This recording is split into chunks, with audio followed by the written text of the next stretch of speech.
No. Oh, now it's on. We're back. We're back on another exciting episode of Starfleet Boy, where we have a casual and informal discussion about Star Trek. And today, I'm so pleased to be joined by Sean and Gary, Trekker Prize and Trek on the Tube. Wah! Hello, hello. You have to say something. Well, Gary's not talking. Go ahead. Say hello. I'm afraid to say anything. Oh God, really that much? I try to say everything in slow motion. Oh wow. God. Brent Spiner has affected you in ways that are my God. Okay. Hi guys, Trek on the Tube. How you doing? Hello, Trekker Price here. Yay. So hello, Trekker Price here. Hello, welcome back, and I'm glad to be here again. Welcome back. You should have said that. Gosh, sorry. Oh my gosh. You could edit this. This is very appropriate for the episode we're talking about, because I think you're going through what Commander Saru went through when he asked the computer for advice. So should we get right to the well, today's episode is Choose Your Pain. Star Trek Discovery. Sorry, it's Choose Your Pain. That's what it is. It actually is. Can I choose Brent Spiner? Wow. Oh my God. Wow. No, I'm just joking. With respect. Right. Sorry. Go back. Right. Here we go. This is the oh, it's not lighting up anymore. It used to. Yeah, it's the Hallmark.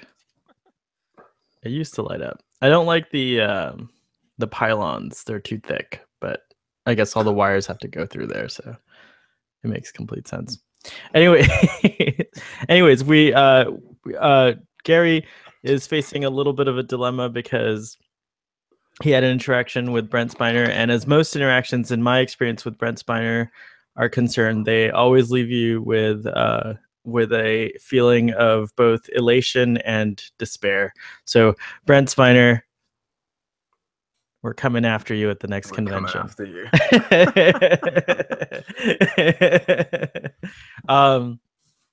Speaking of which, of pain that we're choosing to inflict upon Brent Spiner, this is what this episode's going to become about, actually, is Brent Spiner. Don't you guys think he'd be great on Star Trek Discovery? And I heard a rumor that he's going to be on the show. Is that true? Do you guys know anything about that? I thought he wasn't going to do any more Star Trek at all. Oh. I thought he's not going to do any data anymore, but I don't think he actually said he's not going to do any Star Trek. I mean, he came back to Enterprise, and that was him, but not as data. I'm pretty convinced he'll be on the Orville. Nice. Although, the actor who plays Isaac sounds just like Brent Spiner. I actually thought I did like a double take and had to go look it up, and it's not him. I felt that the actor who's playing Isaac is trying to blend Data and C-3PO as much as he can, and try to go from there. What was the last thing?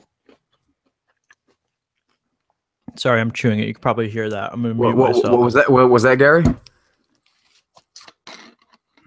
What? No, I was just saying. It's like actually he does it really well.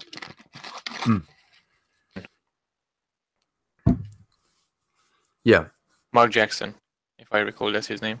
Oh, you know his name. Well, I'm interacting with the cast too. I'm like not just I'm an Orvillean too. Oh, okay. You can blame Bob.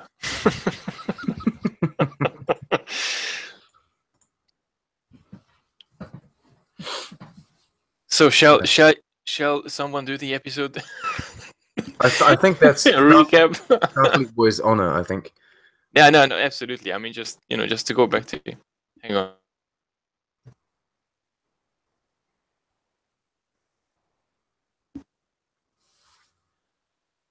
No, we still can't hear you.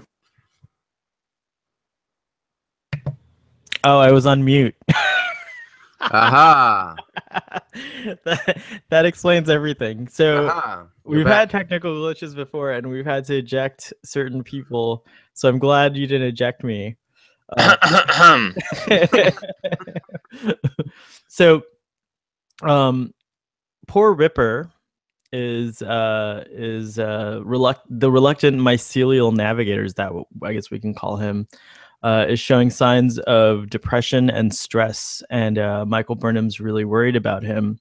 So she involves Dr.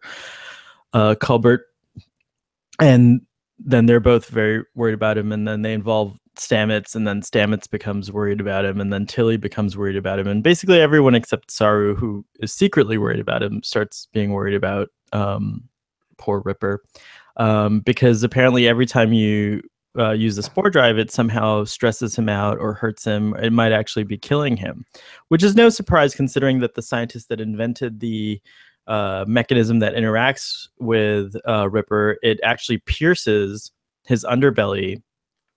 As we see later on in the episode, it actually, like, cuts you. So pain produces the result, more or less. Anyways, that's like one of the main problems in this episode.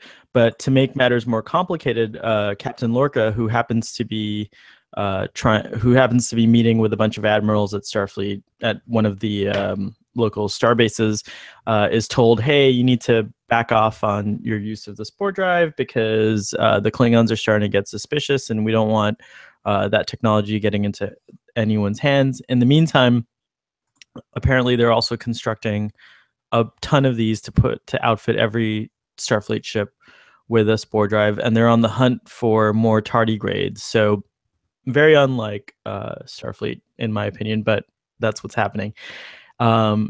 After Lorca has it out with the admirals and insists that he's going to do whatever he wants to because it's his ship and he has full license to do it, which somehow he has these extraordinary powers given to him.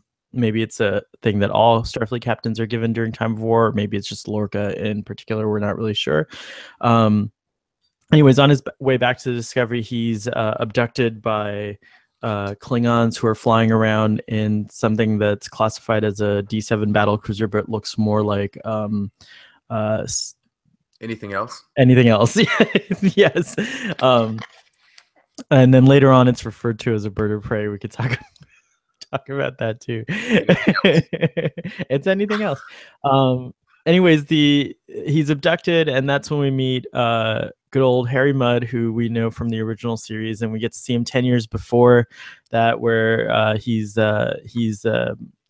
somehow witty and banal at the same time, which is very good. Rainn Wilson's pretty awesome, so I liked that he was playing Harry Mudd.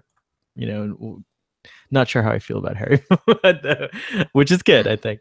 And then while on the Klingon prison ship, first of all, I didn't think Klingons took prisoners, but I guess they're doing that now. And while they're there, they're torturing torturing them. And apparently another Klingon, another Federation officer, Starfleet officer named Ash Tyler that we meet, who's been on the ship for almost 6 months and it's implied that he's L'Rell's sex slave or toy or pet, human pet. Anyways, meanwhile, there's pandemonium back on the Discovery because Admiral Cornwell informs the Discovery that Lorca has been abducted. So acting Captain Saru goes into full rescue mode, and he's very he's a very interesting captain.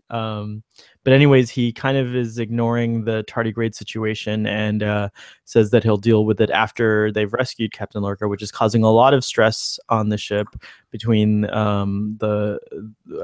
Michael Burnham and the other crew members and Captain Saru.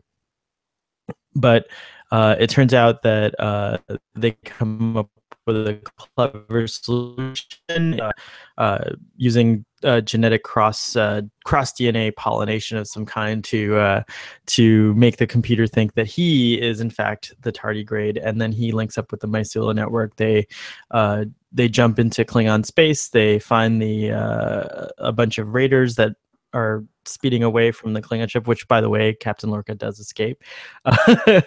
No surprises there, with Ash Tyler, and the Discovery beams him back at the nick of time. Highlight of the episode for me was when the tardigrade is released, and it's a little cute little moment. And then Captain Saru, kind of has a touching moment with Michael right before that. And then we have some weird situation where, well, first of all, an endearing situation with Stamets and his significant other, Dr. Culbert, and but then it turns really weird when Stamets walks away from the mirror in front of which they're brushing their teeth, and his reflection's still there, staring creepily at the audience. And I think that's it. I'm not sure. I missed a whole bunch of parts on the Klingon ship, but we could fill that in during the discussion. Yeah, that's it. Do a good job with those recaps. Oh, geez. I'm trying to do them off the top of my head, and it's kind of hard. I have these little. You don't even have notes. I have notes that I took, but they're like just bullet points. Wow, that's insane. And then later I'll write. I should start doing that first. I write a little description that I then post in the YouTube thing. So you should read the description. Yeah, that would be easier. It would be easier. I told myself Starfleet Boy doesn't read off of a teleprompter, just like Donald Trump. No, I'm just kidding. Oy vey. Okay, so choose your pain. What did you guys think? Want to go first, or I go? Either one of you guys. No, you should go first. Okay. I think it's the best Discovery episode to date. Though the more I see episode 6, the more I'm warming up to episode 6. But no, I think it was really good. I'm not too happy about how Lorca got captured.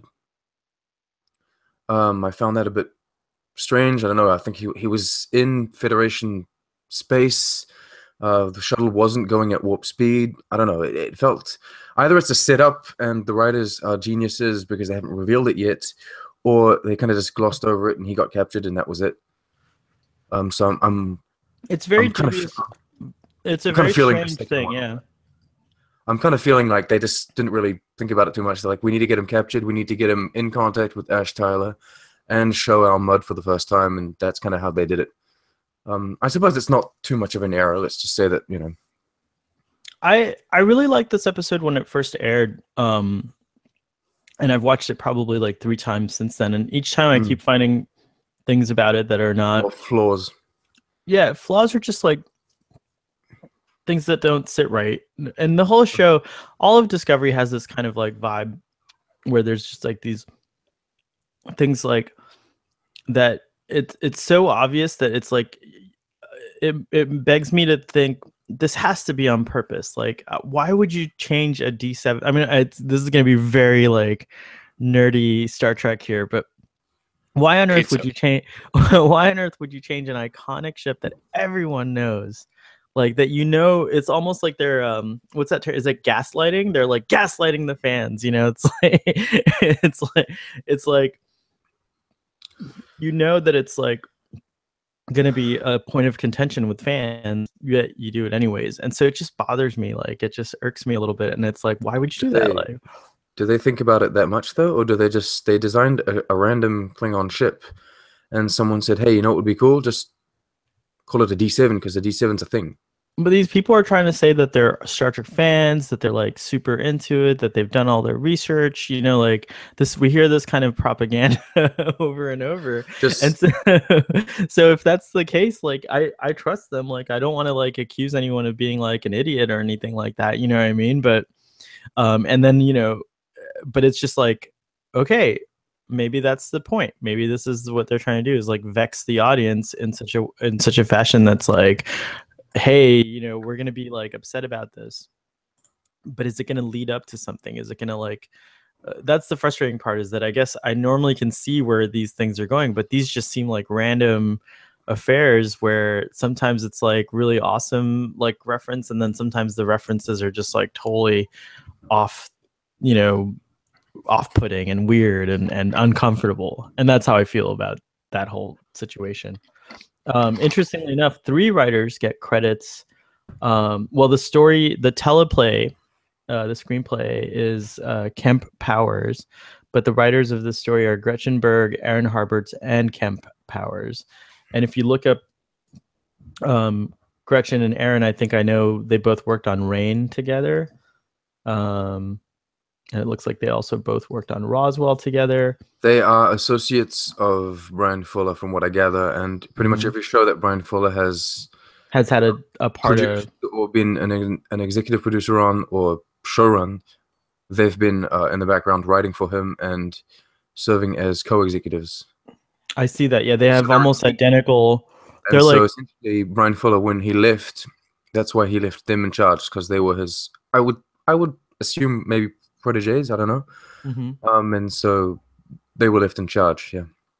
Well, I mean, if you follow both of them all the way back to their early writing careers, they both seem to have started out on Beverly Hills 90210. I don't know if you guys have ever seen that show, but is that supposed to be Eddie Murphy? What's that? No, that's Beverly Hills Cop. Oh, Beverly Hills Cop.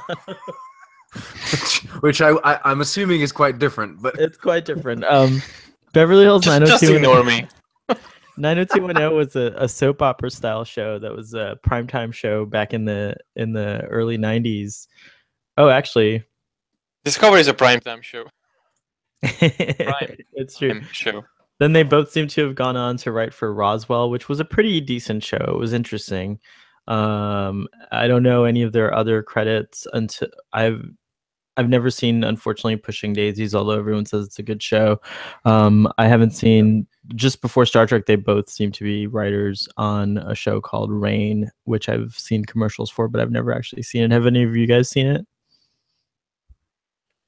Nope, I haven't. Okay. So, I mean, obviously, like, Star Trek's been gone for 12 years, so there's not a lot of chances for people to write, but it just seems like, they definitely don't have a lot of experience. And then Kemp Powers, who wrote the screenplay for this, doesn't have any writing credits until Star Trek Discovery, and then a short film called This Day Today.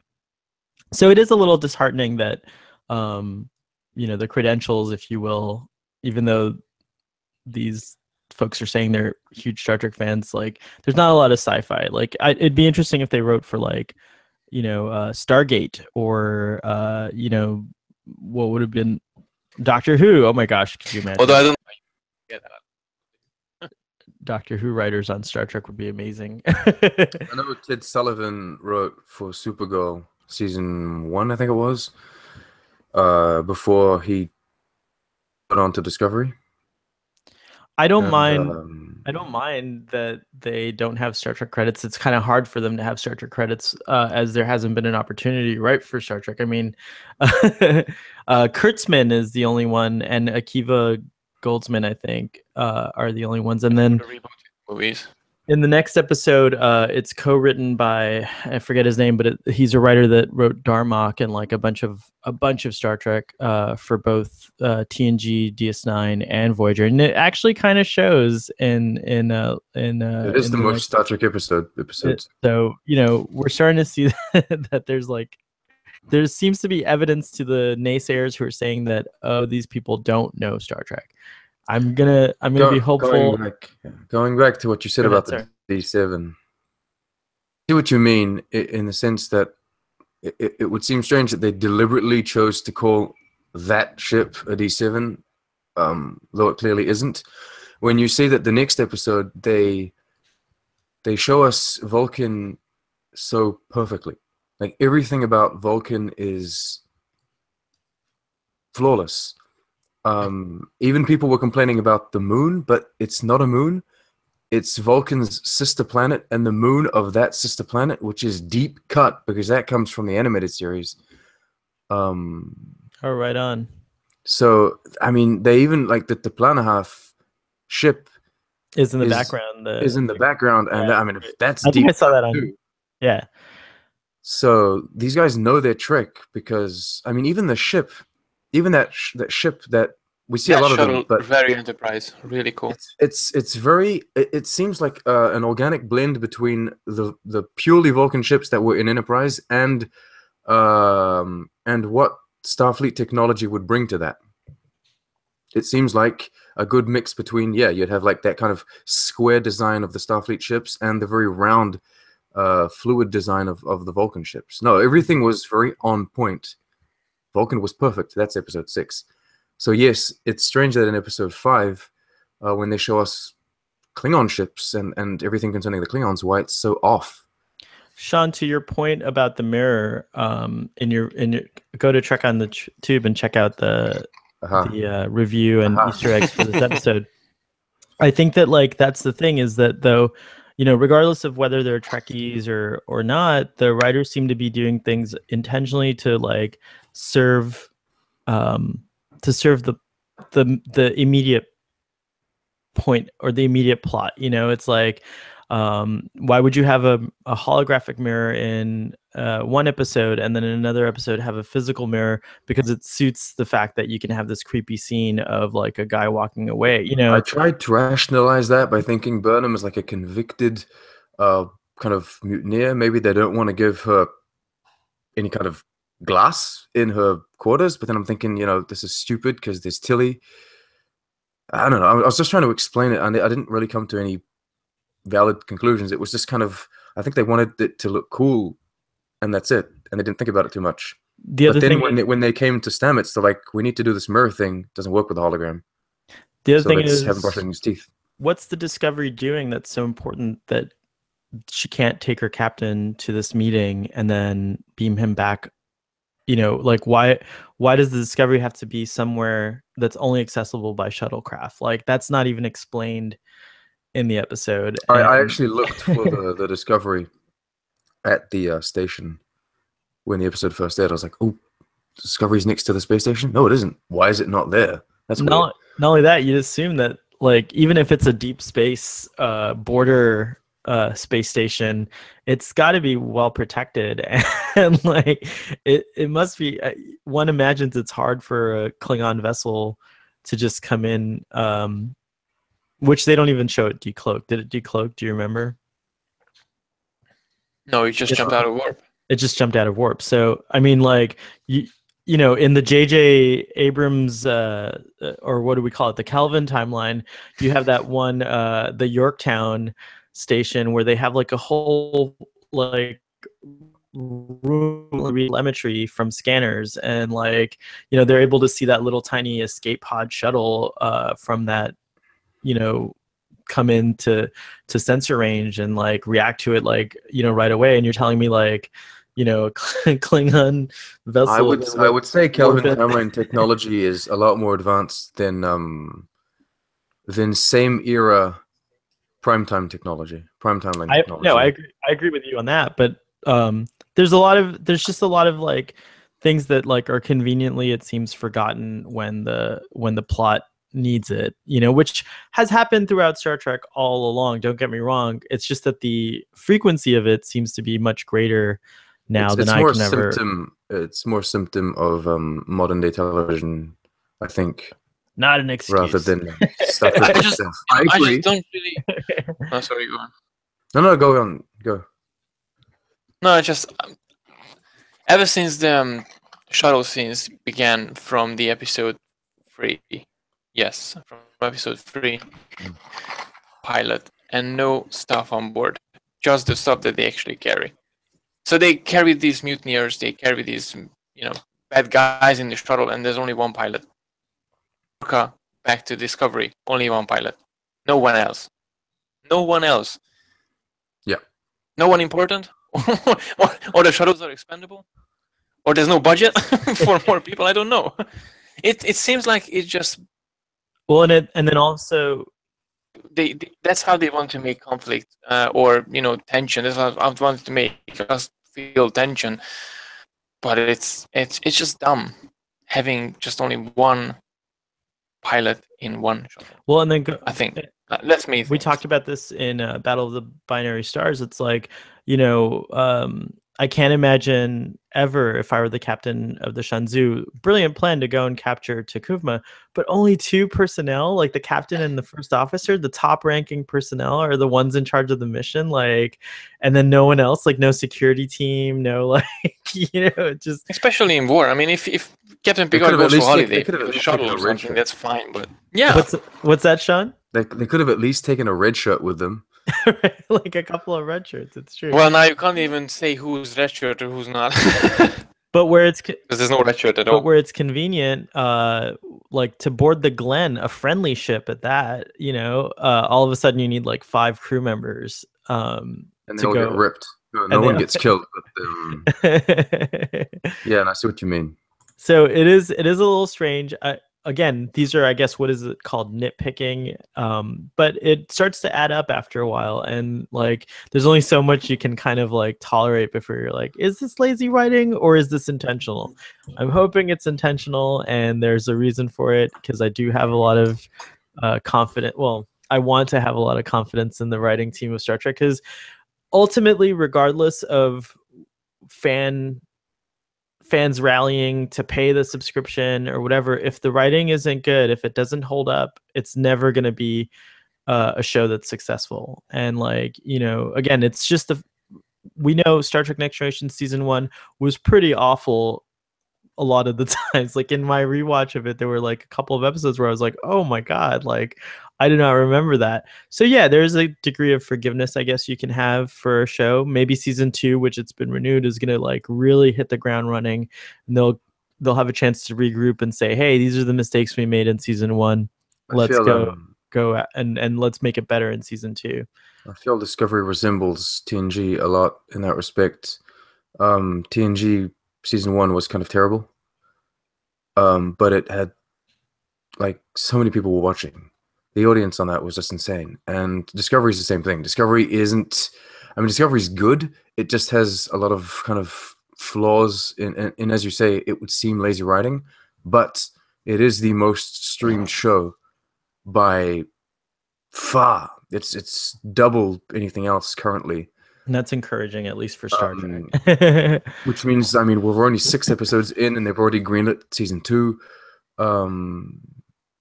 It's insane. The engagement that Star Trek Discovery is getting is just absolutely insane. Yes, Star Trek, though, has always made a point of being, if I dare say so, the best when it comes to opening your mind and in new concepts, sci-fi concepts, and simply just I mean, the morality of things.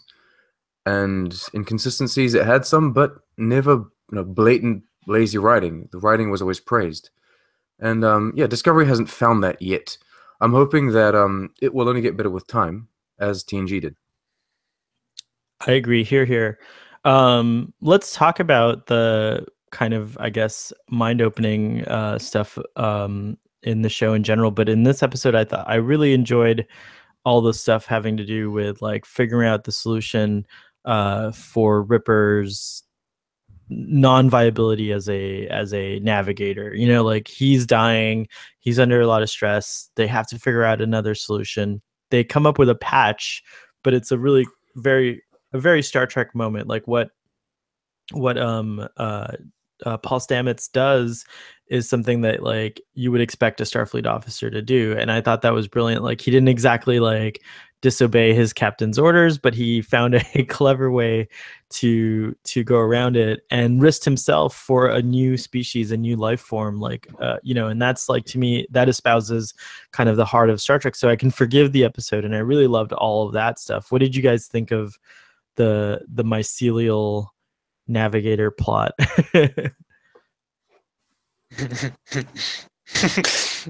Can I start?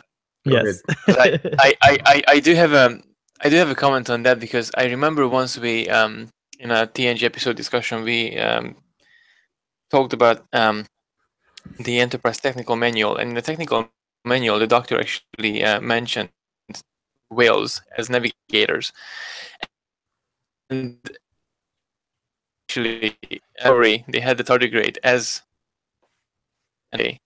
for the spore drive, and then in the Enterprise in the technical manual, they actually said there's wills in the Enterprise. So maybe the technology isn't. Maybe it's like maybe this thing is still there, but we just never heard of it. I just find it hilarious, but obviously I'll be right back because I found something in storage that you're gonna love. Oh my god. What's going on? What's he doing? He's left. He's hosting a podcast and now he's gone. What the hell? I don't know. You should call Bob too. Oh god damn it, Bob, get over here. No one's gonna understand this. Oh, that's fine. I've had this book since I was a little kid. There you go. And inside, we find the whale navigators. I'm sure because I clearly remember at one occasion we talked about this, and the doctor actually mentioned the whales, like 2 whales or one in the Enterprise. And I'm the one obsessed with the cetacean navigators on the on the Enterprise D, so I'm probably the one that mentioned it. But yeah, that's one thing that's exciting about Ripper is that it does kind of like harken to that idea. I can't remember what page it's on. Anyways, while I look for that, it was interesting to actually, but again, it comes to animal rights as well, because you can't just torture a creature for your own good, even if it's a war or something. I mean, and it goes back to Equinox as well. From the crew of the Equinox, they capture these creatures and they just start to use them as fuel. Although it was purely killing them, in this case they just use the tardigrade as the navigating plot. I mean, I think it's something that like. I think it's something that's like important. The way that I like the way that they wrapped it up. I do think it's interesting that on the Glen seemed like a ship of horrors, because not only were they like doing crazy things, but like they were intentionally, like that's like the Stamets counterpart.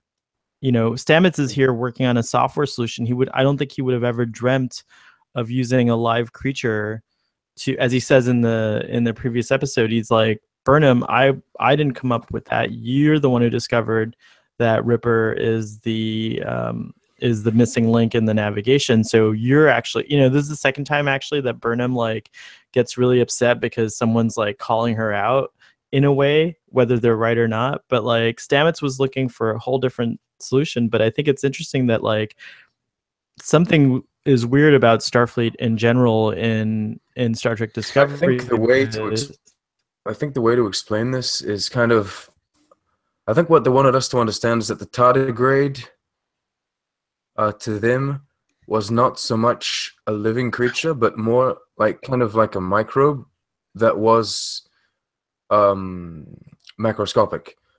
Like a microbe doesn't really feel anything. It's alive, technically, yes, but you can sort of treat it the way.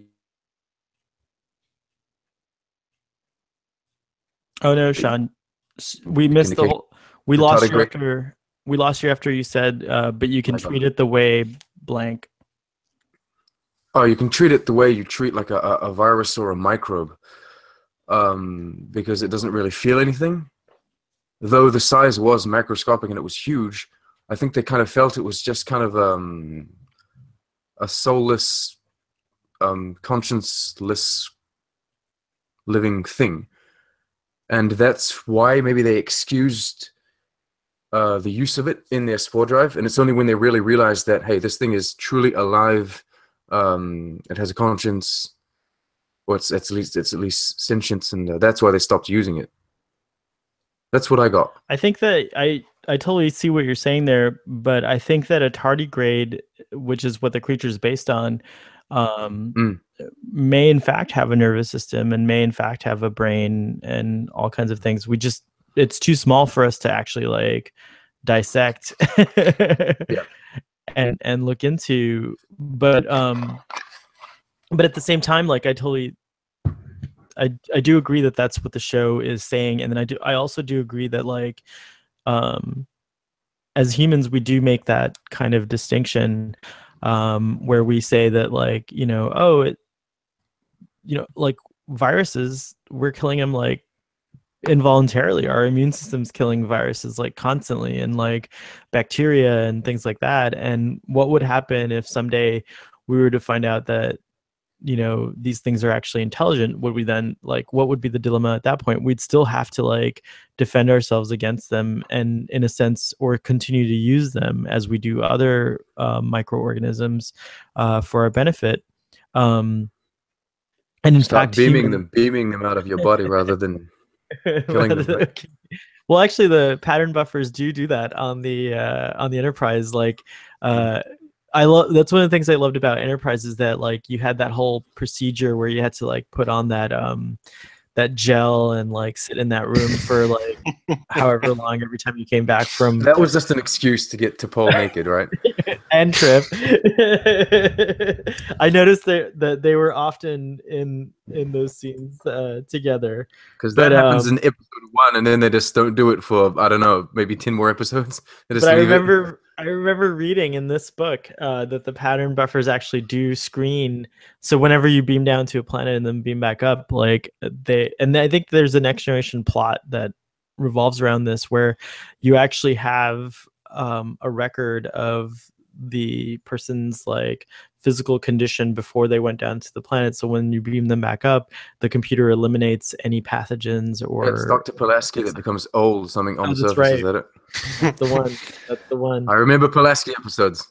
I do too. I do now too. I didn't like her the first time around. I can't find the cetacean navigators. I won't spend too much time. The Doctor seems to pull these things up, and I think he does a little pre-planning. But going back to the thing, the other thing I really like is I'm starting to warm up to the spore drive. My initial problem with it, of course, which is the big dilemma, is like, you know, which is a matter of patience really, is what happens to the spore drive? Why isn't it a viable technology? Why doesn't anyone else use it? And why is the discovery, you know, but there's already like, there's already points in the episode that they've established, which are showing how it is a difficult technology to wield, because it requires so much more than a warp drive is a bunch of mechanics and physics, right?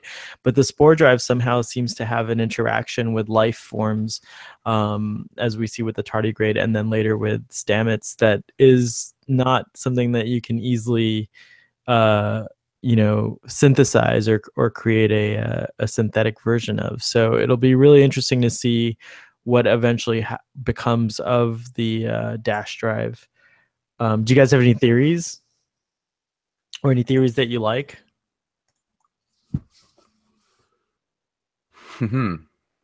Theories. All I can say is I think they're going to find out that the spore drive is essentially flawed technology, and that they'll stop using it, and that it's kind of never really spoken of again or used again, and that's why we don't really hear about it in all of the other iterations of Trek. It's kind of like, and there is a precedence for like Starfleet experimenting with weird technologies. Like, what was the Pegasus? It had a phase cloak where it could actually pass through matter, right? Yeah. Mm. And not just that. Just I'm pretty sure both of you remember the Next Generation. I think it was around season 5, when they actually did this warp restriction. So because of the warp drive, you know, is steering the subspace apart, and they limited all the starships for, you know, okay, only warp 5. That's the maximum that you can do, because, you know, till we actually find a way to figure out how we can actually enhance the warp drives and how we can actually modify them to use higher speed. And eventually, by the time of Voyager, they actually figured it out. So that was a whole new what warp was drive the system, solution? I guess. I have no idea. You know, but it seems they figured it out. So. But they never mentioned the technology actually that came around. But I think that was a total new warp drive, or maybe that's a different sort of type that they, you know, was more green for space. It's eco-friendly space drive. Oh yeah, the eco-friendly warp drive. I really liked. I really liked the interior design of the Klingon ship. I thought that was like pretty spot on with what I expected a Klingon ship sort of to look like. And Yeah. I actually thought also the troops, the Klingons that were stationed on the ship, I liked their armor a lot. It kind of harkened to the, kind of Klingon. I think the Star Trek 6 is what I kind of remember. Like it reminded me of that kind of Klingon era, which was kind of cool too. I guess we should talk about the that whole prison scene.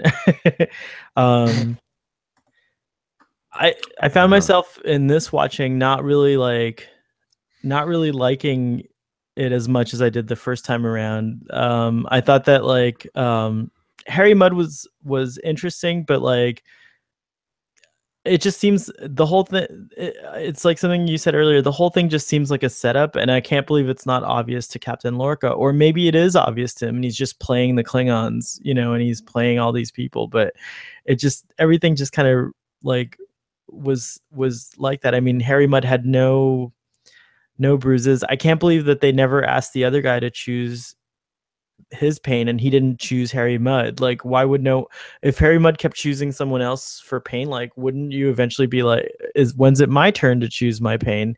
And then I'd totally choose Harry Mudd, so it didn't seem like the whole choose your pain thing, it just seemed like, how did Harry Mudd get out of like however long he was on there, of doing this? It just seems like he had a free pass. Maybe that was a one-off thing. So, every newbie got a one chance and they could have chosen their pain, and then, if they chose well, they can be safe. That poor guy in the beginning of that scene who's on the floor. The maybe real Ash Tyler? Possibly the real Ash Tyler seemed to be the only one that ever got pain in the whole situation. Yeah, so, I mean, maybe is this? I don't know. From what I gather, Harry Mudd got some money from some essentially scoundrels that chased him into Klingon territory. Star Trek mobsters. Star Trek mobsters. And they sent him into Klingon territory, and then he got captured by the Klingons. The first time I saw the episode, I actually thought that he had borrowed money from the Klingons themselves, which would have been pretty cool, I thought. Which could have made sense in the way that, okay, so now they've captured him, but instead of beating him up, they're going to use him for whatever they can, and so that's debt, that's kind of the way they're paying off his debt. Maybe that's still what they're doing. They captured this guy, and they're like, okay, he's not Federation. We're not going to get any secrets out of him, but maybe we can use him. So they're not going to beat him up, but they're going to let him use Stuart and his little built-in, I don't know, mic maybe or whatever, and transponder. And, so maybe they're using him in that sense. I don't know. It could also, when you're saying that, it just kind of made me think that one thing that could be happening is that they could be using Harry Mudd as the obvious choice to distrust, so that Lorca would trust Ash more. Because, a diversion. Like a diversion, yeah. So that makes sense. I guess that could be an explanation there. It's a Trek explanation.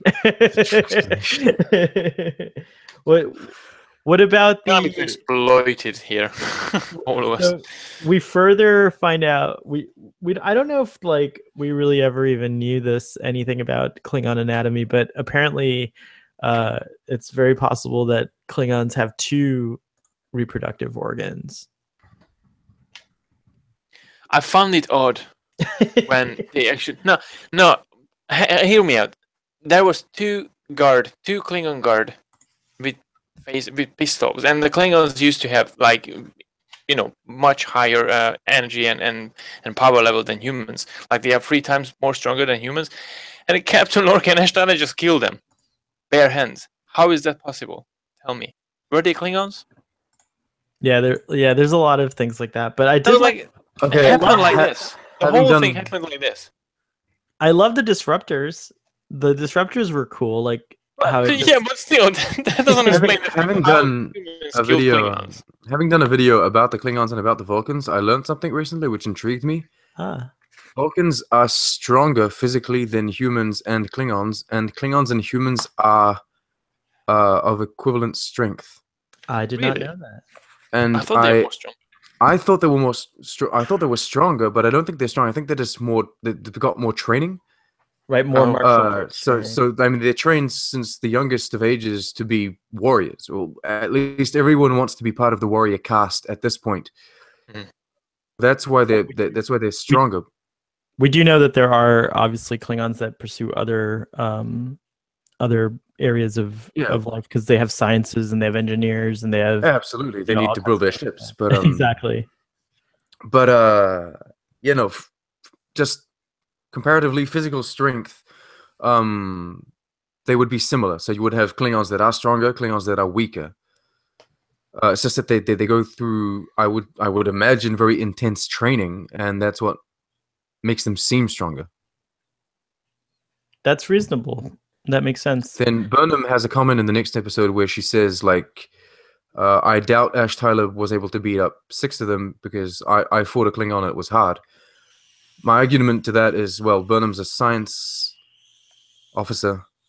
Although she is trained in She does know the Vulcan martial arts, but martial still arts, yeah. she doesn't have the Vulcan strength. She's still a human practicing the Vulcan martial arts, and she's a science officer. Tyler is a security officer, Which is why she's able to beat Sarek because she's in Dreamland. she beats him She's in simply the because Matrix. yeah, no, she doesn't beat him. She wouldn't beat him in real life. I don't Right. think so. No, I don't think so either. Mm. That's a really good. I didn't know that. That kind of changes my idea of Klingons too, because I definitely assumed that they were. But yeah, going back to your anatomy thing, I don't know if they have so much differences in anatomy, because we have human and Klingon kind of crossovers, and you know, Right. Worf's wife or is partner. She's Baby half mama. human. Baby mama. She's half human. Belana Taurus, Belana Torres too. That's most right. obvious example. Yeah, no, you have these human, but maybe the well, who cares about organs? Maybe it still works, right? It still works. I mean, I think that like I do support on one level. I do support like strange anatomies because why should all, why it is kind of, even though it's explained in an interesting way in the Next Generation, it is still very odd how many humanoid bipedal, 2 arms, 2 legs species there are in the galaxy. I always imagine that Star Trek. Star Trek's always taking place in the Milky Way, the 4 quadrants of the Milky Way, and I imagine that most creatures of the Milky Way were all kind of humanoid. But if you were, for example, to find a way, 1,000, 2,000 years in the future, to go to Andromeda, you would find out that the base structure in Andromeda is not at all humanoid, and that there might be a few humanoids, but everything else would be kind of similar to something else. So the design that we know is the design from kind of the Milky Way. And Right. there would be a design specific to Andromeda and a design specific to anywhere else, etc. There's like That's kind of how I explain it in my mind. There's different like explanations that I think and this would be interesting. I have to go back and research it, but if I recall correctly, it's like the preservers or like some really ancient sentient civilization went around and seeded the galaxy with like their basic genetic makeup, and then that is the result is that the result is like that most the most ubiquitous form of life is bipedal humanoid, but they're just variations based on the environment that they evolved on. So Romulans, Vulcans, Cardassians, humans, they all have a common ancestor, if you will, and they were all planted or seeded across the universe. So life wasn't spontaneous according, not most life wasn't spontaneous according to Star Trek. So that's what I remember, but I could be wrong. They're either called the preservers or something else. But yeah, it is. I think it is. I do like though seeing other kinds of life forms. That's actually like something I have to give kudos to Discovery, and so also the 2009 the Kelvin timeline did it, and I genuinely think because the animated series also shows a diversity in alien species, so I genuinely think that like if Star Trek had the kinds of like access to the kind of budget and technology today, there would have been more different kinds of life forms. Did you guys hear that the tardigrade was actually originally this was on After Trek, I think. Yeah. It was originally planned to be a member of the bridge crew, and he's gonna have like a little necklace with the crew badge on it and everything else. So he was gonna be like a character that. Yeah, I see Gary's face right now, confused. You didn't see After Trek. You didn't see that, did you? No, it's on Netflix, but I haven't watched any of them. Oh, okay. Well, essentially, they explained that they wanted to have him part of the bridge personnel as well. So they actually they'd already The creature himself. Yeah. Yeah, the tardigrade himself, because they wanted to give him like he's sentient, and they wanted to essentially integrate him into the crew. They already had plans to build him a workstation. A workstation, and he would stand up on his back feet and what have you. I'm very happy they didn't go in that direction. It Really? would have been funny. It would have been funny as like I would watch a 5-minute video of that. But for God's sake, it's like putting a Tholian in the Starfleet bridge. I mean, why not? Come on. I mean, that'd be kind of. I have no problem with a Tholian on the bridge. No. But the tardigrade, I felt that was a bit of a stritch. No, First of all, he would have been pretty angry. I don't understand how he could have forgiven them. But yeah, no, I was pretty happy they didn't go in that direction. But yeah, tickling the tardigrade with needles, just to do your work because you're still in your shift. I don't know. It just feels a bit odd. Yeah, no, After Trek isn't that interesting, to be honest. But sometimes they drop little nuggets of information. You're like, what the hell? Yeah. It's a really weird format. It's like a late night talk show. Like one of those Entertainment Tonights back then. I don't know if it's still a thing or not. Entertainment Tonight was like definitely a source for Star Trek information and news. It was really cool around Enterprise and Nemesis. I enjoyed all of these little videos that they released. Actually, all of them. I watch After Trek to see the main thing I watch it for is this behind the scenes and the little scene snippet from the next episode. They always give you a little. Yeah, they give you something that isn't the same teaser as you get on the internet. It's just a snippet of the episode, and usually they pick really nice scenes. They can't say much because there's so much about the show that like the show's ongoing. It's like an arc plot, so there's like that everything's kind of connected, so it's kind of hard to like actually hear them discuss the stuff you really want to know about on the show. And then there's other things like Matt Myra is never going to ask like difficult questions. Like I see a lot of things that are tweeted that would be amazing like to hear the answer to, but I don't think Matt Myra. Gary and I watched the first After Trek together. First one, yeah. And we were tweeting some not necessarily mean questions, but just questions that keep you on your toes. For example, why are the Klingons like this? What have you? They don't address those kind of questions at all. They keep it self-praise or ridiculous speculation, like things like Ash Tyler and Burnham going to get together in a relationship, right. Whatever. It's like I don't lighthearted and humorous that. And. I mean, if they do, if they do become a couple, fine. Moving on, I don't care. Yeah, that will be the first human Klingon couple. Yeah, I mean, that's what they stick to, and then when it comes to the actors and the writers and everyone that they invite, they all end up just praising each other. Now, I agree that you're invited on a show and you're not going to talk ill about your coworkers. Especially that they all seem genuinely proud of what each other were doing. Right. No, the connection between the characters are really strong. But that's all it ends up being. Just a bunch of people kind of saying yay. And yeah, I mean, sometimes it frustrates me. It's like there are issues that we should talk about, and this is the place to talk about it, but you guys don't do that. Yeah, it would be neat. What were you gonna say?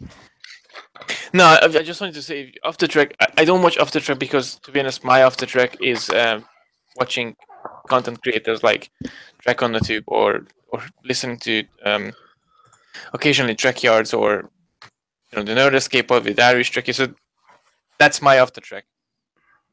Oh wow! That's my after track. So if that tells something, then there you go.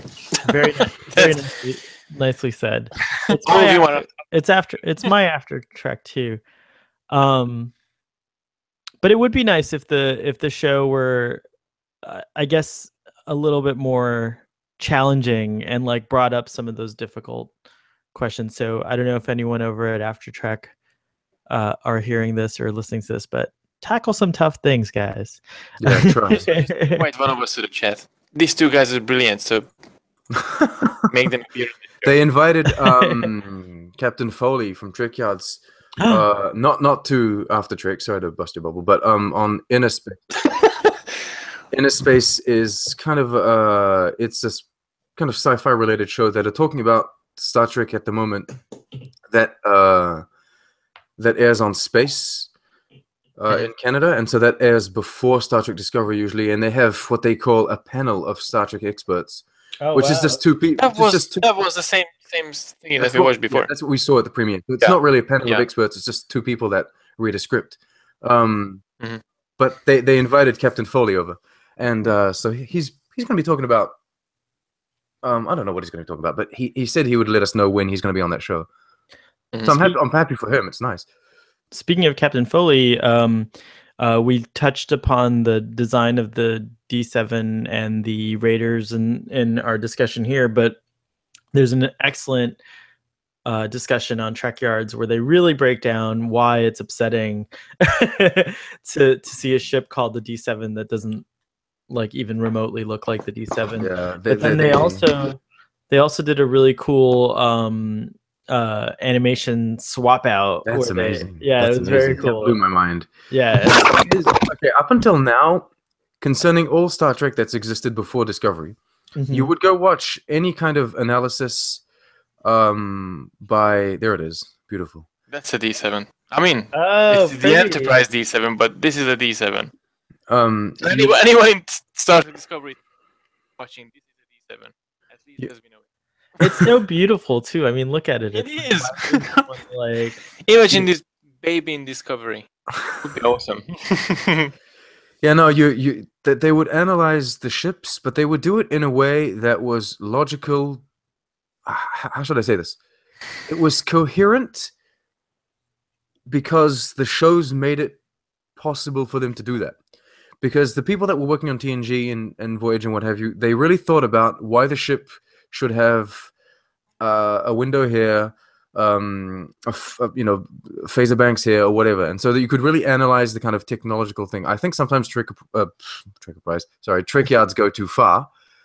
No, they go so deep, but it was possible to do what they were doing in an era where the people that were creating these ships, they were actually creating models, and they were thinking about what the models should look like. And look, I mean, like they were creating technical manuals that you could read through, and like the information, like about how the Enterprise works, is all here. It's like a theoretic. Someone in the future, a la Galaxy Quest, could actually like turn around and create. Well, I think that was the point of Galaxy Quest, right? Exactly. But then you have this new D7, which is clearly someone just put a memo on someone's desk saying it's Klingon and make it, I don't know, greenish. And they were like, and make it more organic and vegan and eco-friendly. Go for it. Boom. And so they make this eco-friendly greenish Klingon design. Vegan wasn't even Klingon design. design. It looks like what happened was they ran out of budget and they were like, do we have any meshes sitting around from other shows and that we can like redress as like... Yeah, but you don't really have budget for the neck anyway, so just take it out. Like, so they just thought, I mean, it kind of looks like the... what was the... No, I mean, if you take out the neck, it's kind of what you saw in... No, not even. Not really. That's the thing. Let's make a point of saying that there's nothing that you no design similar. Nothing. But the poor guys over at Trickyards are really trying to understand what this and what this and what that is on the ship. But guys, if you're watching this, it's nothing. The guy that made the ship doesn't give a fuck. He didn't think about that at all. He tried to make a ship this is like the most honest answer. I'm sorry. He just made a ship that looked cool, and he's like, "Hey, this is my ship." They're like, "Okay, cool. but then they show it only very slightly, in awkward angles, in the dark, and then skip over it, and it's like, okay, well, we didn't really have time to appreciate it because, again, he didn't give a fuck. Speaking of not giving a fuck, your reactions to the word fuck on this episode. Of course. I know your reaction from your video, Sean, but if you would, for my audience, if you would reiterate. I don't mind. I think swear words have their place in Star Trek. I just don't. They don't have their place in Starfleet or on Starfleet ships because they are supposed to represent the best of humanity. I'm actually disappointed that none of the Maquis in Voyager did say swear words. I think if they could have made the show mature, they would have had. I think it would have been interesting to have the Maquis as we say, scoundrels. No, they could have been saying swear words. They could have been maybe, I'm not going to say rapists, but maybe more, more like pirates, though, right? Yeah, like more piratey, scoundrelly. Exactly. less because they integrate themselves quite easily. There are conflicts, but they integrate themselves quite easily. I would have liked them to have, kind of moments where Starfleet crew are like, these guys are insane. And as I said in my episode review, if you're working in a mine somewhere, trying to dig out some dilithium or whatever it is that you're digging, and I don't know, there's a horta laying in eggs and killing people, and you're just a miner, I mean, you're going to be swearing a lot. Even if it's the future. Which I feel it's important to give a little shout out to a Twitter account that I enjoy immensely called Swear Trek. Swear Trek is amazing. I discovered it about a year ago or something. It's fantastic. So check it out, Swear Trek on Twitter. What do you think about the swearing? I think I agree with you. Like the rational part of me is just like, it's not a big deal. I mean, it's about time that Star Trek got a little bit more. If you're gonna make the show adult, you might as well, go all the way. The only kind of thing that was a little jarring for me is that, like, I do feel that, like, an important part of growing up, and I've already found a solution for my dilemma, but the dilemma I had initially with it is that, like, it was nice to grow up with Star Trek. So I was like a 5-year-old and I was able to watch Star Trek and there were no concerns. Like, my parents could sit and watch it and enjoy it as adults because of the intelligent storyline. And then I, as a kid, could enjoy it because it was kid friendly. Like, it didn't have a lot of things that were too, other than scary monsters and, like, why does Captain Kirk hold her so tight? And, like, why, like, like, what's going on there? Like, a few sexual situations, but they were certainly not, overt or anything like that. They were actually, I think the original series is way more aggressive sexually than the Next Generation is. I thought that was like not TNG season 1. You're right. That's Gary. What did you think about the swear word about fuck? It was unexpected from Star Trek, but we all knew Discovery was not going to be the conventional Star Trek that we all been introduced in the last 50 years. So, to be honest, I was a bit surprised, but it doesn't bother me. In a sense, they are all humans. Continuity. It's a different sort of show, so I'm okay with it. Yeah, it's as you said, it's not the best thing to have the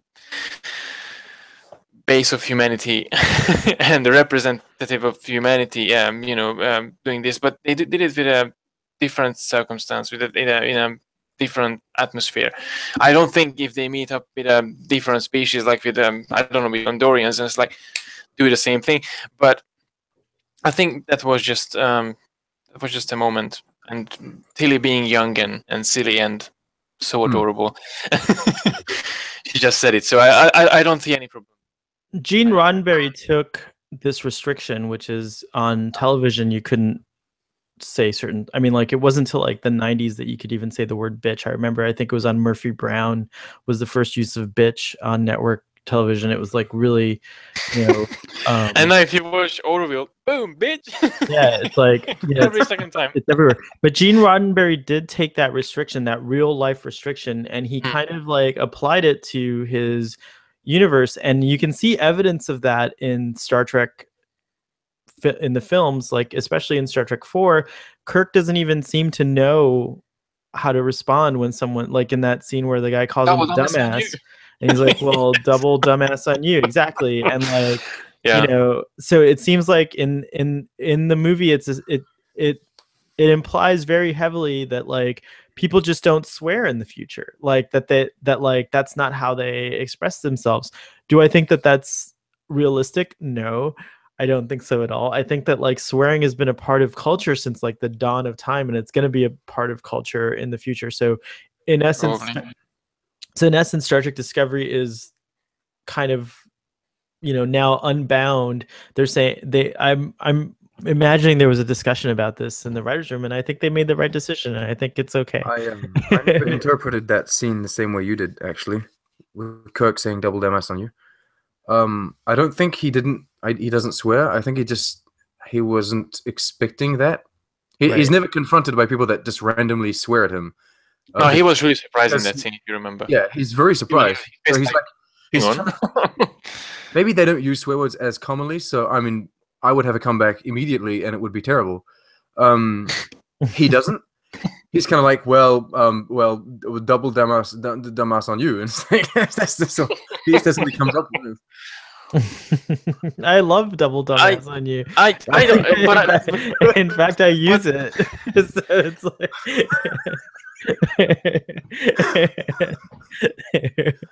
But I'm sure if Gene would be around, he would made certain you know, things for Discovery as well. I mean, he made up an idealistic world, an idealistic image for Star Trek that you know, you will feel comfortable with, and that doesn't really include swear words and these sort of things. I don't think. Well, now he's not around, but if he would be around, I'm pretty sure he would have much influence on the show as well. Probably. I think that like, anymore, so. You know, I think that that's one of those things where like, I think Gene Roddenberry again had this like real life restriction, and he just turned these lemons into lemonade. Like if swearing was allowed on television in the 50s, I'm pretty sure there would be swearing in Star Trek, the original series and the Next Generation, but it wasn't allowed. So you had to make do with it. And it was a clever way to like, you know. The big question is, if restrictions were different in the 60s, if budget was different in the 60s, would the Star Trek that Gene Roddenberry managed to create, because, you know, transporters came because he didn't have the budget to make shuttles all the time, right? Would the Star Trek that we know even have existed, or would it have been just another science fiction show that eventually failed? Is it because of all these restrictions that he managed to create something as good as it was? Well, it was a failure. Technically, yes, it was. I mean, it didn't actually succeed until fans, the rewatch fans who like kind of rallied behind it, and him too. I mean, he always kind of like, I think he spent a lot of his brain power in the Star Trek universe, you know, world building and things like that. So for him, it was like a very easy thing to do. I think that like, you know, we can talk about these what ifs, and they're very interesting. I really enjoy them. But like the fact is that like that's one of the problems with continuity in general, and especially a TV series that has, or a phenomenon, which is what Star Trek is now, that has spanned such a huge length of time as 50 years, is that like there is so much, and there's so many different interpretations and so many different like ideas and like things that like, you know, every fan has a headcanon. I mean, I used to be famous for, in our little discussions after TNG would air and no one understood why something would happen, and I would fill in the blanks with like my headcanon, and people would be like, well, that's reasonable. And then sometimes it actually came true in like a future episode, like this thing that I imagined actually happened. But that's what Star Trek is. I think that good TV and good Star Trek especially activates your imagination and causes you to like think and things like that. And I think I'm getting there with Star Trek Discovery. Like I'm starting to help the show out and fill in the little blanks and like do all these things, but I'm not quite there yet. Well, we've been doing it because it's been creating blanks. That's Right. what we've been doing. We've been doing it because we have to. We for have now. to, right? But, Yeah. So I mean, I have all of Star Trek's history mapped out in my head all the time, and I'm not talking canon shit. I'm talking about stuff that I've invented. I know exactly what happens to B4. I know exactly. I got all this stuff mapped out in my head now. And if someone at CBS literally were to call me and say, "Look, we want to make a show in the 25th century. Do you have ideas?" I would be like, "Well, do you have a week?" Because yes, yeah. And supposedly there are super fans in the writers' room. I think I read that on somewhere too, where there's like consulting fans, which are just like people that are hardcore about Star Trek. But I just feel like that's why I'm suspicious about all these quote unquote mistakes, because I just feel like there's so much brain power behind this, and there's so much that's known and expected that when you're making decisions like this, you have to someone among this group didn't say that's wrong. And so that's why I'm like suspicious of like, I think that the D7 being wrong is intentional, and we're going to find out later why. What is it? What that why is like completely out of my at this moment of speculation or imagination based on the evidence I've been given. But we're only into episode 5, so hey, Here's the thing. Someone on Twitter said there's a lot of producers on Star Trek. So I watched the opening title sequence. There are people that have job titles with the word producer in there. There are 19. Wow, 19. So executive producers, co-executive producers, just producers, consulting producers, 19 Klingon genitalia producers. Take those 19, put them in a room with writers as well, because you can imagine there are many writers, and then if there are consulting super fans. Consultant, Super Trek fans, put them in the room as well. Can you even imagine the mess? Because there's 3 of us, and it takes us quite a while to agree on something, right? And sometimes we agree to disagree. These guys are not only making the show, but there's fucking 30 of them. This is insane. How do they even get the show made? And how do they come to any kind of decision? These Star Trek superfans that you're talking about, if they are in that room, maybe there's 3, 4, and maybe they're going to say something like, "Hey, you maybe shouldn't say the word fuck," and then you got 15 producers out of the 19 that say, "No, maybe we should." Boom, it's been validated. See what I mean? These guys probably don't have a louder voice than anyone else. Right. They're just there in the background, kind of like, "Do you approve this? No." Yeah. And to top it all off, they've all signed non-disclosure agreements, so we won't even know about what kind of arguments are going on in the writers' room until years later. It should all be filmed.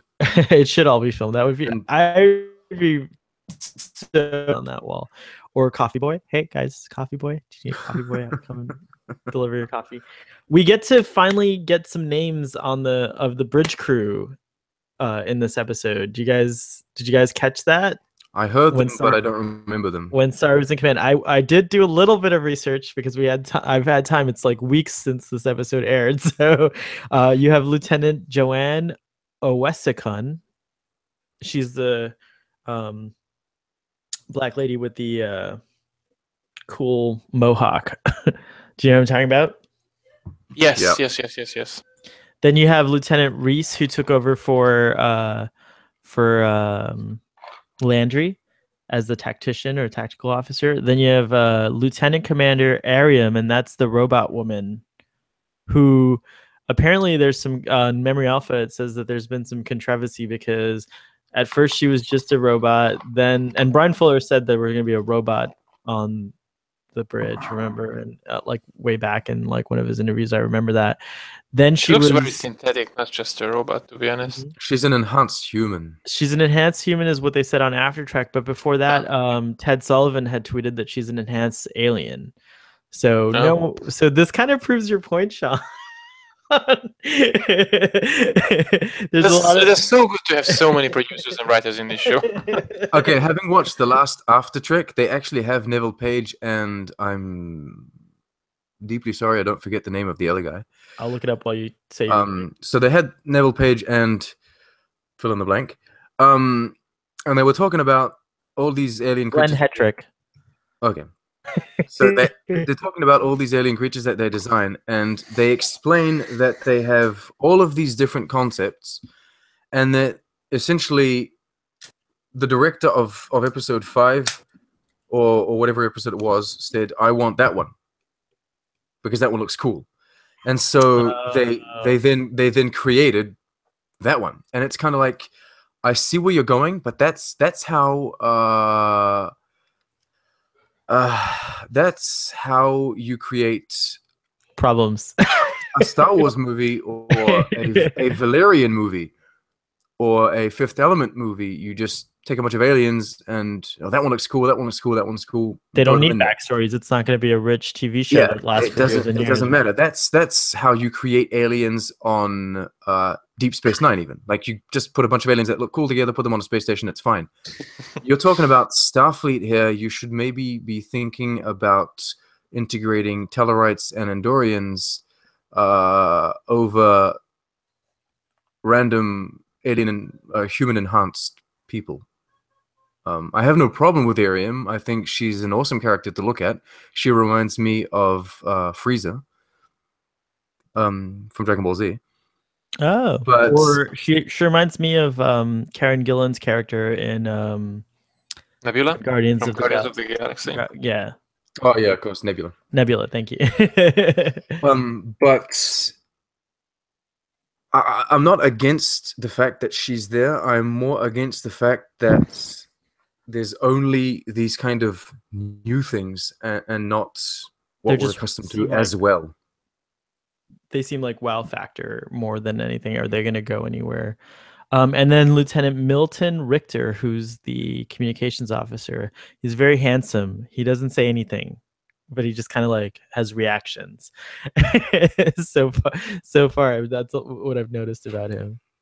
He's not so much handsome. He's just kind of like, he's got this generic Ken face, you know, from Barbie and Ken. You know, they got he's got this kind of, I don't know. He's got this generic vibe to him that kind of, he's got this chiseled face. On that note, I have Commander Stitch on board.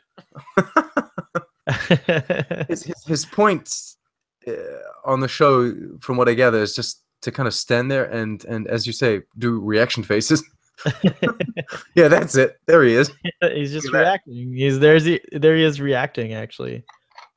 And I think that's like a non-blue condition red alert back there. So that's interesting. Condition black, maybe? That's probably... when they say black alert, the ship turns blue. That's true. Which is weird, but... Black alert. We also... Okay, so Mud's pet Stewart. Starfleet boy is no longer presenting, whatever that means. Oh, that means I just took off the... Hold on. Am I there? Do you guys see me?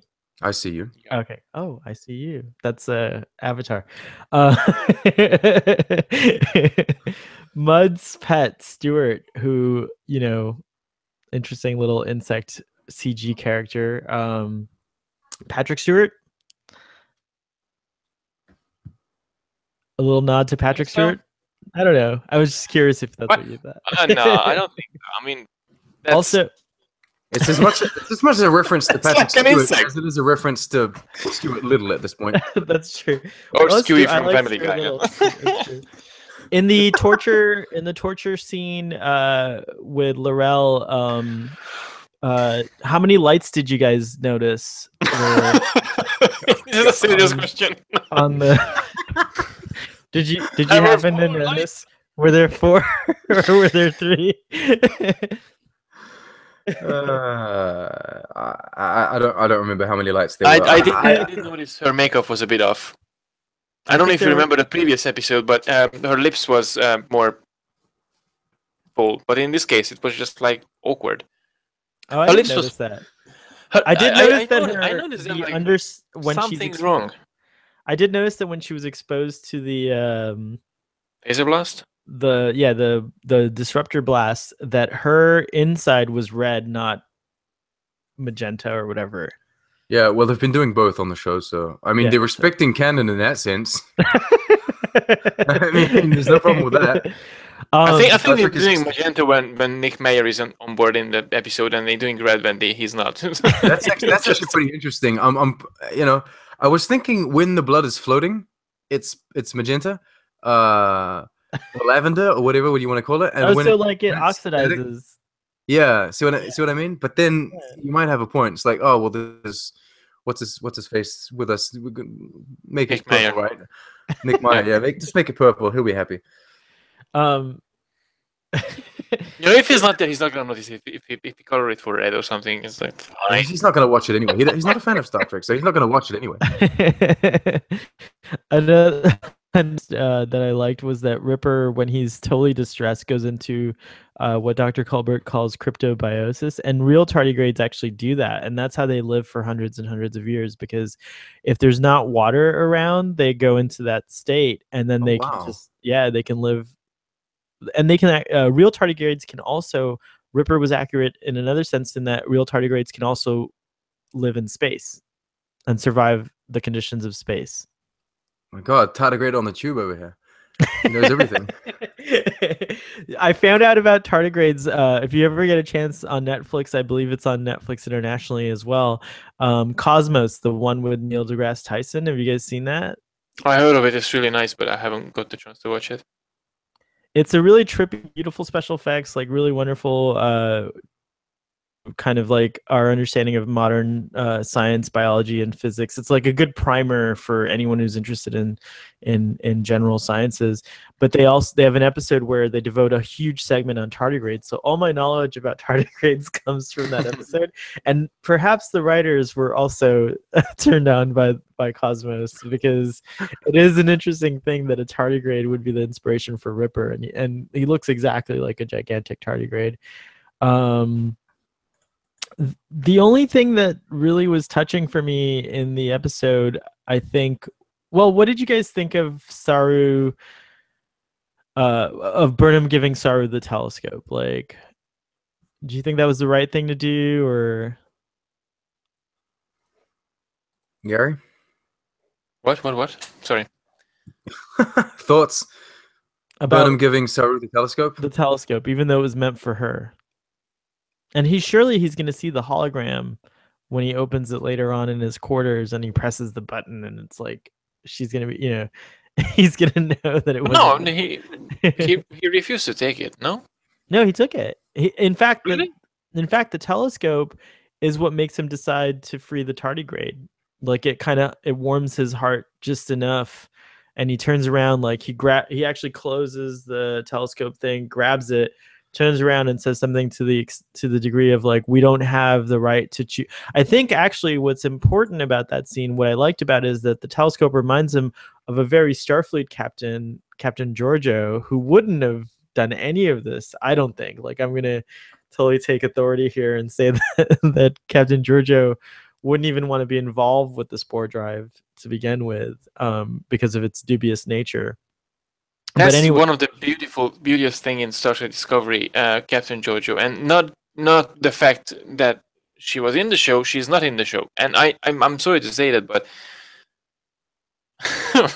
I do sorry to say that, but I miss her, and and not just the simple fact, if we haven't got introduced to her in the first 2 episodes, and we haven't got this strong connection, and she always comes back as the reminder of who she was and who Burnham was, we wouldn't miss her that much, and she just reminds us of the what was it? A mirror universe. Yeah, well, I'm pretty sure she will come back on that one, but I don't know. Just she's there, even she's not there, as a reminder of what was what the Federation was before, and what Starfleet was before, and who Burnham was before. It's really interesting. It's really interesting. Saru, I think that's what changes. And even Saru as well. Yes. so that like gesture of seeing the telescope, I think, changes his mind because he seems really emotionally affected by it. He closes it and he says, Burnham, we have no right to decide this creature's, fate, go set it free. And that's exactly what she does, is she like hopes that pouring spores on it and then jettisoning it into space doesn't kill it, which, like a real tardigrade it wouldn't. and I love the scene where he kind of like, he pops back into himself and he looks off into the distance, and then you see the natural way he interacts with the mycelial network, and he just kind of like instantaneously warps, or transports to another part of the galaxy, probably as far as he can. as he can go, probably even the universe, actually, because the mycelial network connects to the universe, not just the galaxy. So I like that. That was very Star Trek, very like science fiction, very like thought-provoking, very touching. Even the music in that whole sequence was very touching. I thought that it was done really really well. All the character moments in episode 5 were very good. Mm-hmm. We complain about the general writing of the show, but those are more complaints of Discovery in general, not so much this episode 5. Mm-hmm. No. Episode 5, I think. You know what? Even despite the fact a lot of people don't. I mean, I'm not famous, but I always state my opinion about Harry Mudd, that I don't like him. I didn't like him in the animated series. I didn't like him in the original series, and I don't like him here as well. But that's because of Rainn Wilson. He does a really good performance, and I still don't like the character. It's not because he's successful. doing a bad job. It's just he really does the same job. If he did something differently and he delivers a different Mudd, that I might have ended up liking the character. But in this case, I still don't like the character, which probably succeeded in a way in his play. So it's brilliant. So he's well done, Rainn Wilson. I hate the character, but I love your work. Absolutely, yeah. The character moments between Mudd and Lorca and Tyler in the prison are great. Lorca with the admirals is great. Burnham and Saru had that first moment where you felt that they were close, because apparently they've been kind of together for 7 years and what have you, and they had this close relationship, both of them, with Georgia. Yeah. But I never really felt that. I felt there was a little bit of banter in the 2 first episodes, but not so much. But this time you could really feel that there was a history with them. The episode was good for the characters. But that's for in terms of the characters, Saru and Burnham, they have a really deep and a really long history between together. I mean, every time when I saw them together interacting with each other, it's you can feel the presence of that history behind the two characters. And see, I didn't up until this episode. I felt it. I felt it in the 3rd episode. I felt it in even the pilot as well. Okay. There was obviously in the pilot it wasn't as strong as in the third episode, and even in the following episodes. But it was really it's building up, the level of belief in their relationship. But yeah, I sensed that at the really beginning, and you can clearly see it now. I mean, I clearly see it now. The show ends with a really tender scene between Stamets and Dr. Culbert, and it's the first time that we've known, because they've stated it in all the press, that they're going to be partners and lovers, but now we see that they seem to share crew quarters, and I want those pajamas, by the way. I do own that toothbrush. It's a brand called Foreo, and so my toothbrush is already that toothbrush, but mine is bright blue, not dark blue like theirs is. But anyways, we're left with that odd scene where he walks away. So this is post mycelial. So now Stamets has interacted with the mycelial network, and it's blown his mind, and he's completely like a different person in many respects. And so he walks away from the mirror, but his reflection kind of creepily looks behind it. It almost looks like his whole eyes are black in the scene, but I couldn't really tell if he had whites in his eyes or anything like that. So it was a very scary, kind of creepy scene. For me, I've been seeing like these like references to Alice in Wonderland throughout the show, and they do it again in the next episode, and you know there was the book, the reference with the book, and then there was the, you know, she was talking about she was repeating one of the phrases from the book when she was running away from the tardigrade. And then even the beginning of the whole series, you're traveling down this like tunnel, I call it the rabbit hole, if you will, and then we're entering the Star Trek Discovery story or the universe. So I have a theory, and it's not a very solid theory, but there's something going on where I'm on that camp, if you will, of that we're maybe in the prime timeline, but we're not exactly in the prime dimension. So I think we're in some kind of timey-wimey. yeah. So I think we're in some kind of mirror universe of the prime timeline. So I have a feeling that that's the loophole that's gonna like answer a lot of our questions. But I don't have any. Of course, it's just a wild theory, and I don't have much to go on. But I'm seeing a lot of references to Through the Looking Glass, and that's what makes me kind of go in that direction. What do you guys think?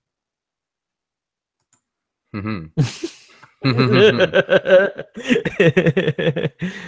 don't know about the metaphorical representation that, I don't know, Star Trek Discovery is some sort of metaphor for Alice in the Wonderland or whatever. I've seen that theory going around for a while. I just think it's someone that's looking way too far into the Easter eggs that they're dropping regarding Amanda Grayson. I think they just wanted to find some sort of, aside from Sarek and Amanda, they wanted to find a way to connect Spock and Burnham more than just, you know, they shared a roof. So and that connect reference animated series. Yeah, so they've got that reference in the animated series and what have you, and so they kind of use that. I think that's all it is. So you're saying basically Alice in Wonderland means Burnham in Vulcan? No, What? I mean just imagine. I mean, Alice in Wonderland. That's something else entirely. Michael Burnham Yeah, because she gets the book in Vulcan, so she basically lives in a different society, in a different culture as a. That's clever. You know, Sean touched on this yesterday, and that makes a lot of sense too. I mean, that's also just me thinking. I could be wrong. Probably I'm wrong. I don't know, but it could be just a reference to.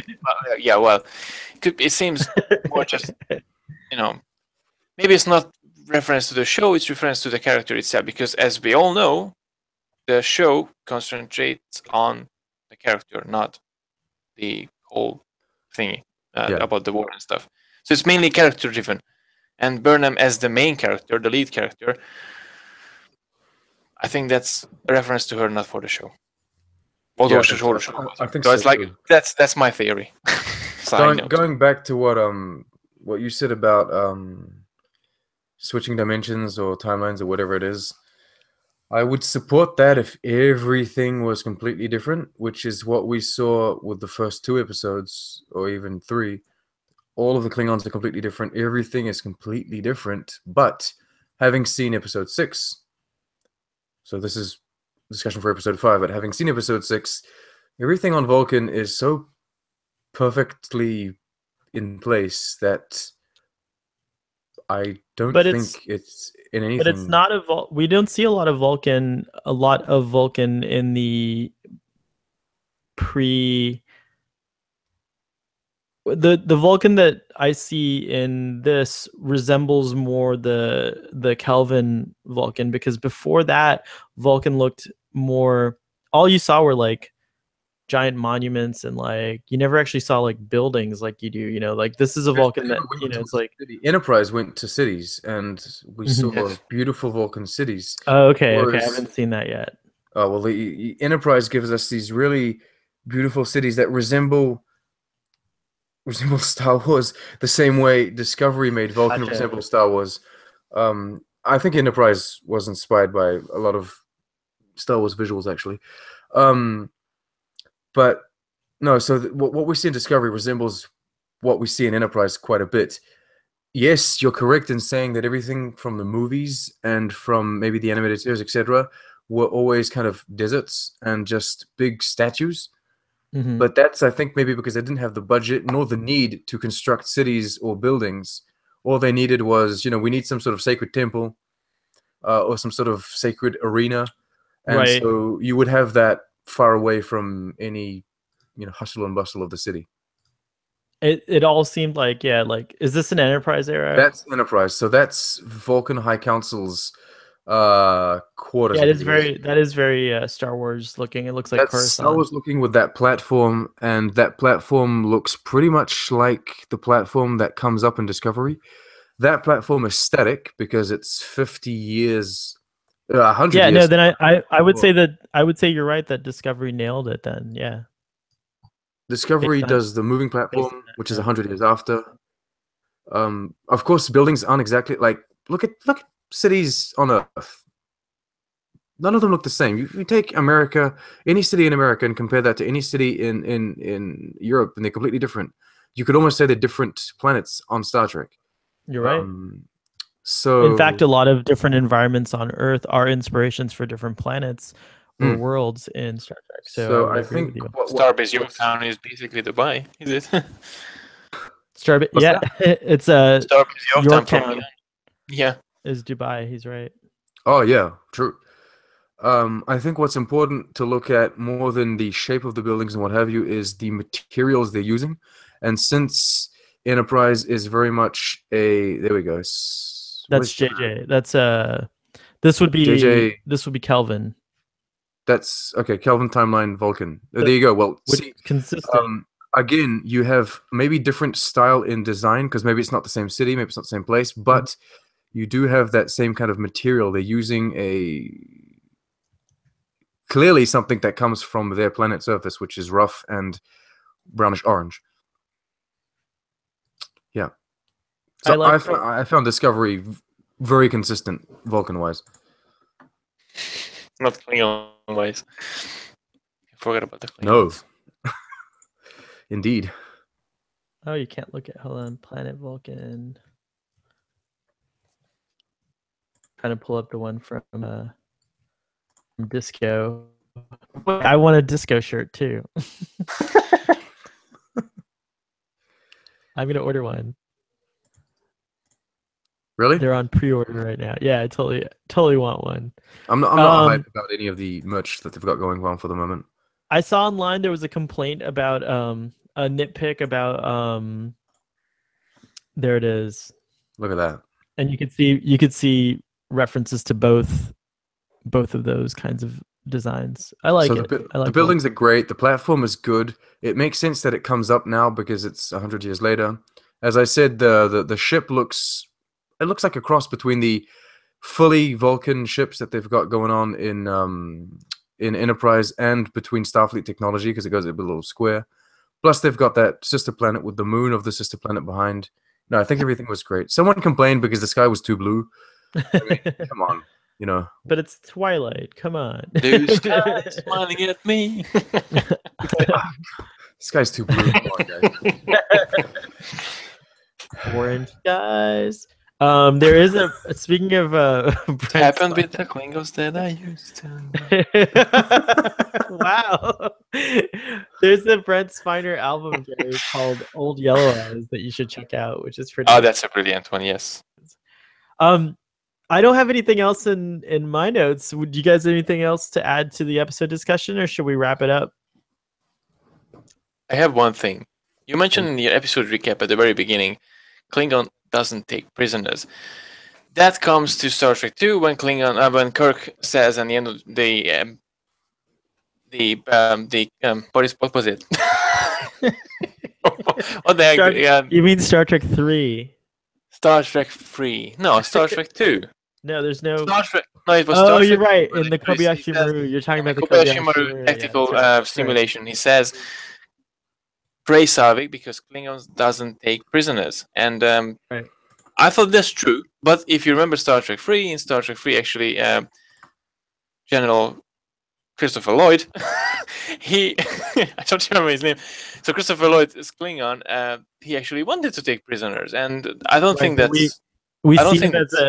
But that's what establishes him as a dishonorable Klingon.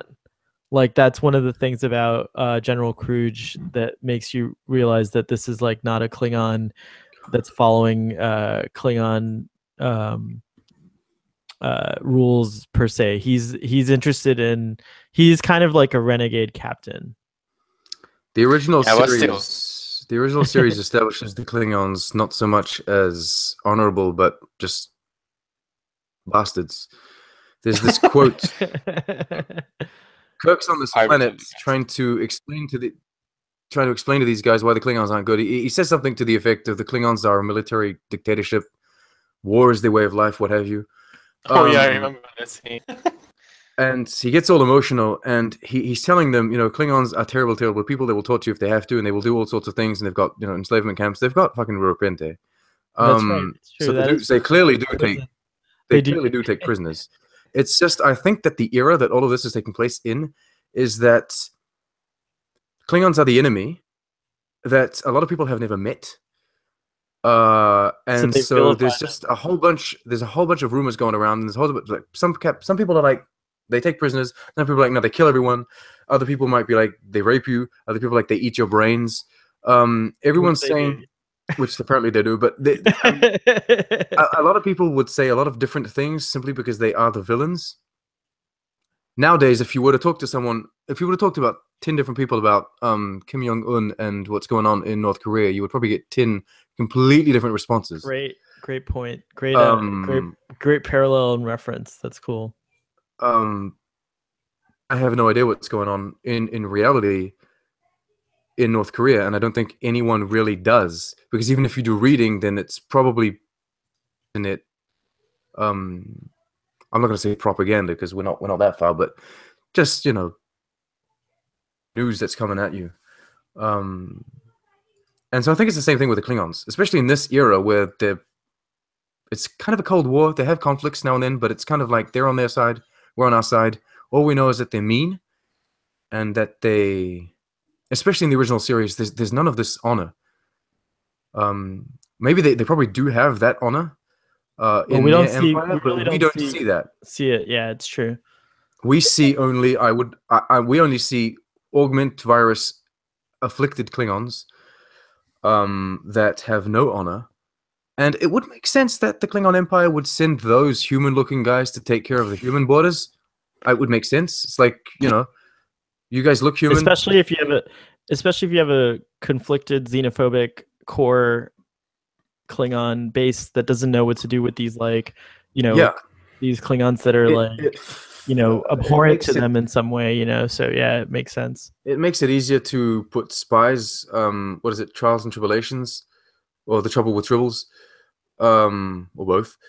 You get a Klingon spy, which, since he doesn't have any ridges, it just makes it easier. Just like dress him as a human and cut his. I totally forgot about that, and then that's the story in the Deep Space Nine. Yeah, that's right. So precedence for Ash. Yeah, no. So it's been like Klingons. There, yeah. As we were talking about Worf idealizes his culture and thinks everything is also honorable and glorious, whereas Klingons aren't really like that. We see that in his first disappointment is when he goes to, to defend his father's honor, and he finds out the whole thing's a setup, and that there's nothing he can do. So I don't think they're too far off in the Klingons' attitude when it comes to Discovery.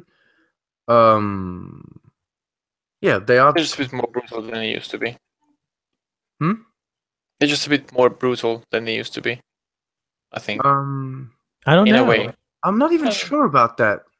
Ruapente is a pretty tough place. I think that we're seeing their brutality more because they're more of a central focus now. Present, yeah. But we weren't, Sean's point is correct. It's like in the original series, how many episodes are there with Klingons? Not many. Not much. There's already more Klingon episodes in Discovery than there were. Yeah, probably, yeah. Or at least the same amount. Or at least, yeah, and there's going to be plenty more because they're the focus of this season. So I totally agree. It's an opportunity to flesh them out, and it's just like any civilization evolves. They may be different 80 years later by the next generation, but really maybe they're just more you know, it can really screw, or it can really fuck with your civilization when when they're about to die in 50 years because of an accident on your dilithium planet. So it makes sense that like there could be a huge shift in the way that Klingons are, and they're even becoming more integrated into the Federation, reluctantly so, but they're working with the Federation, and there's a you know, very comfortable sort of like truce between them and their allies more than enemies by the time of the Next Generation. So we can't really judge this era of Klingons because we don't really know much about this era of Klingons, except for like that's a really great point. It's like Kirk says one thing about them and Savick says one thing about them, and that's exactly Kirk says another again. Right, again. But then Kirk's like an established racist. Yeah, it's true. In Star Trek 6, and they address it. Yeah, they address that in Star Trek 6, which is another. So he would say whatever he has to say, depending on the situation. He was definitely prejudiced and racist. Yep. Very great, bringing it back there. Trek on the Tube. Nice. Any other points, guys? Gary, you got any more? So I'll go first with the rating. I'm going to give this episode a 6.5. Oh, that's right. Oh, that's right. This episode gets a 6.5 from Starfleet Boy. How about you guys? I'm intrigued, Gary. Go ahead. I don't know what to say at the moment, so just go ahead first. You're waiting for our rating. You don't have a rating yet? Same thing as I don't have a rating. Same thing as you. After rewatching it a few times, the inconsistencies kind of hurt me. So, maybe a 6. Yeah. This is the part. This is your turn. This is your part, Gary. He's still thinking. He's conflicted right now. I'm gonna give it a 5. Wow. Mainly because it's the 5th episode. So there you go. Oh, come on. No. Oh, hang on, guys. Before. Well, I mean, okay. This just off. Not off Discovery. Still comes to this episode because I'm pretty sure. Well, it's already been talked about a lot. Shazad Latif, Javid Iqbal, Kor, Avok, and what's his name? Ash Tyler. Funny enough, lot of people try to look up who's Javid Iqbal, who supposedly plays Vok. And funny enough, today I found him on Twitter, and he actually created an account 2 days ago. This guy who actually plays Vok, and that's a fake account. It's still really suspicious because he was like a real actor with a real name, and I'm as a real actor, and I just tweeted him as you being a real actor. Can we see a real picture of you? Because he all has like everyone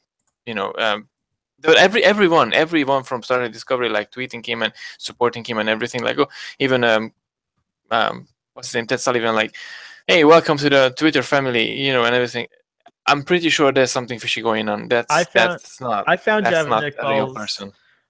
Javid Iqbal's Twitter site today as well, and it's very suspicious. Created 2 days ago. It was created 2 days ago. And in every picture he's in a Klingon head. That's. I think this is a joke site, Gary. This has to be a humorous website. I think it's hilarious. It's created by CBS. A joke. I'm not sure. I think it's probably created by CBS because if you scroll down, a lot of people actually, I'm not sure. I think it's just someone that jumped on the occasion to create a meme and create a joke and having fun with it. And yeah, totally. Of course, everyone being fun. Doug Jones is fun. It's like Captain Lorca's fun, so they're just retweeting it. Yeah, it's also like Captain Lorca's fortune cookies. Have you seen that one? No. No, you have a Twitter account for a fortune cookie. Captain Lorca's fortune, I think it is. Let me see if I can find it. Oh, hold on. That's hilarious.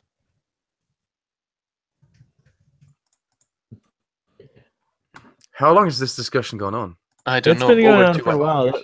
That's why we're waiting for. Well, we got Gary's We got can't find- us. Well, have it. that's fine. This is just total side note. Just I think that like it's pretty obvious that Ash Tyler, I don't think the show's even doing like anything to kind of, there's something suspicious about Ash Tyler. Even characters on the show have raised questions about it. Captain Lorca says something to the effect of like, he says, "I'm from Seattle, sir," and he goes, "Well, no, you're actually from Yakima," or something like that, which is 40 miles outside of Seattle. That's the kind of scene that you wouldn't integrate if you weren't trying to send a message. Send a message. Laurel makes it pretty clear that whatever Voke has to do is gonna be insane. That like she's gonna take him. he has to get rid. I guess to give up everything. Right, everything. but she's gonna take. That's what He he says, said. "I'll take you to the matriarchs, and they'll do things." They sound like the, the Something like Klingon hocus pocus going on. or like the what are the? There's the Gallifreyans, and then the, the planet with all the women. Oh shit. Anyways, they're more mystical. The Gallifreyans are more technological, and these are more. They bring the Doctor back to life. Remember in the episode, the mini episode with the 8 Doctor. Do you like Doctor Who, Sean? I have never seen it. I don't watch it. Oh no, we can't give you. Oh, I remember. That's a night of the Okay. Doctor. I'm not in this. Anyways, my point is yeah. that there's I'm gonna play with my tribbles. there's an implication in that line that that he's going to be transformed somehow, literally, and that's how the War Doctor became alive.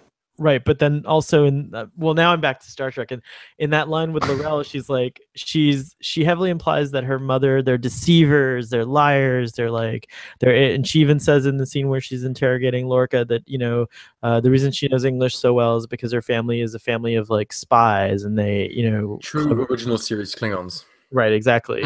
Exactly. So I think the show is going to surprise us in many ways, but I don't think Ash Tyler is meant to be a surprise. How he's going to be revealed is going to be the question, but there's definitely something suspicious about him. And by Lorca's tribble. I think Lorca is like totally bringing him in. My theory is that Lorca is bringing him into his, because he's devious like that. He's bringing him into his confidence intentionally so that he can, keep your enemies closer, right? Right, exactly. So I think there's something to that effect going on.